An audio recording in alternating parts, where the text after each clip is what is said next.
Өткөндө интернет жазып атат, бул чубак ажы ушундай бир эксперт болуп кетти, любой маселени айта берет дейт. Интимдик маселенде сүйлөп аткан, врач маселенде эле сүйлөп аткан, бу динде эле сүйлөбөйбү, башка маселеге тийишпей эле койбой, бул дейт ушундай беймани болуп кетти, любой нерсе сурап берсең жооп бере берет. Байкуштар динди түшүнбөйт ошолор. Дин бардык сурооңо жооп берет дегенди билбейт. Менден бирөө доктор сураган жок, муну уколду суроо деп айтпайт менден. Ушул уколду доктор берип атат, ошону пайдалансам болобу деп сурайт. Шарият боюнча мен ошол жерине жооп берем, калганына жооп бере албайм. Эгерде зарылчылык болуп калса, ошол уколду пайдалансаң болот, болбосо болбойт. Же мындай, же мындай. Интимдик маселеси боюнча канчалык кошулушуп, аны айтпайм мен. Жок, ушул туурабы, ката ошону айтып бересиң. Ар бир нерседе шариаттын өзүнүн үнү бар. Ошону сүйлөп атса, булар ойлойт, жок, молдо деген эмне чыгып алып, тартиптүү болгула, тынч жүргүлө, автобуста чоң адамдарга орун бошотуп бергиле, чачыңарды узун кылып өстүргүлө, бул 4 нерсе менен токтолуп калышын каалайт. Буларга бузулган дин керек. Буларга ошол орустардыкындай кылып, адеп ахлактан башкасынын баары жок болгон дин керек. Ошону дин деп түшүнүшөт булар.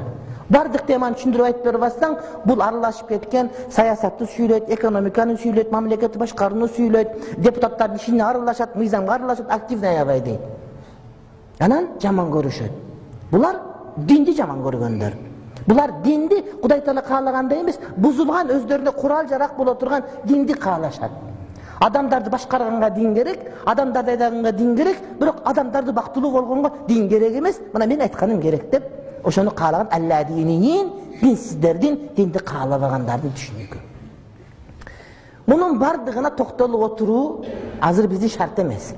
Ушул 5 дарурият, 5 зарылчылыктын бирөөсү адамдын нафсин сактоо, адамдын канын сактоо, адамдын жанын сактоо. Кече жазып атат. Бу айт күнү айтта адамдар мусулмандардын бардыгы бир күн айт кыла албай атышат. Эмне себептен?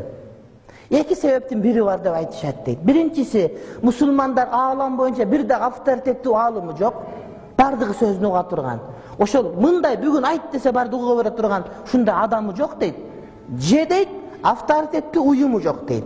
Дүйнөнүн бардыгы уга турган бир муфтият сыяктуу чоң бир организациясы жок дейт. Башаламан ошон үчүн дейт. Жок, андай эмес. Бул бизде бирөөнүн сөзү бирөөгө эмес. Акыйкат Кур'ан, акыйкат сүннөт, шариаттын жибин карманабыз деген сөз. Биз поп бизге кудай болуп кетпейт. Керек болсо пайгамбар дагы болуп кетпейт. Биз билген акыйкатыбызды карманабыз. Акыйкат бирөө гана. Чындыгында бир акыйкат болуш керек. Бирок бардыгыбыз акыйкат жеткенге аракет кылып атабыз. Бир адам бардыгына баш ийип бере турган, андай кыла турган, ошону угуп бере турган, жок, андай бизде болбойт. 4 маскап, болсун бир маскап болуш керек болчу бардыгы, жок, андай эмес. Анткени чыныгы демократия бизде бар. Качан ичинде сасык демократия буларда бар. Демократия өздөрүнүн билин ашырганда керек болот дагы, башкалар сүйлөй турган учурда жок, анда керек эмес болот.